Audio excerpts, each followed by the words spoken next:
পেট চালাইতে চান, আমরা আমাদের দেশ চালাইতে চাই। আমরা দেশের রাজনীতি করতে আসি না। হঠাৎ করে দেখি বাচ্চাদের কলেজটা ফেটে আগুন ফেটে এই উপরে উঠে আসছে।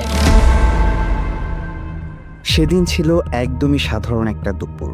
ঢাকার উত্তরা তখন তীব্র রোদের নিচে হাঁসফাঁস করছিল, আর মাইলস্টোন স্কুলের ক্লাসরুমগুলো ভরা ছিল শিশুদের স্বপ্নে।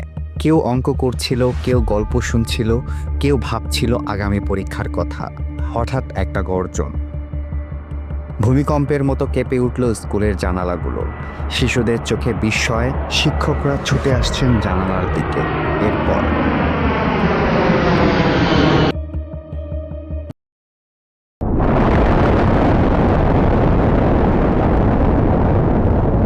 চারিদিকে ধোঁয়া, আগুন, কান্না, ধ্বংসস্তূপ।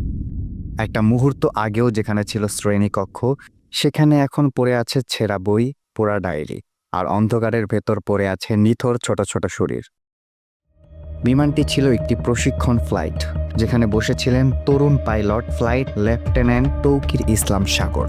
তার প্রথম একক ফ্লাইট ছিল এটা।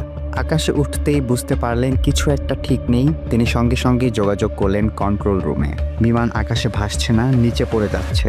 ওপাশ থেকে বলা হলো তৎক্ষণাৎ প্যারাশুট খুলে বের হওয়ার জন্য, কিন্তু না। তিনি দেখছিলেন নিচে স্কুল, ঘরবাড়ি, মানুষ। তাই তিনি সিদ্ধান্ত নিলেন নিজেকে বাঁচানোর আগে শেষ মুহূর্ত পর্যন্ত চেষ্টা করবেন লোকালয় থেকে দূরে নিয়ে যেতে, যত দূর সম্ভব।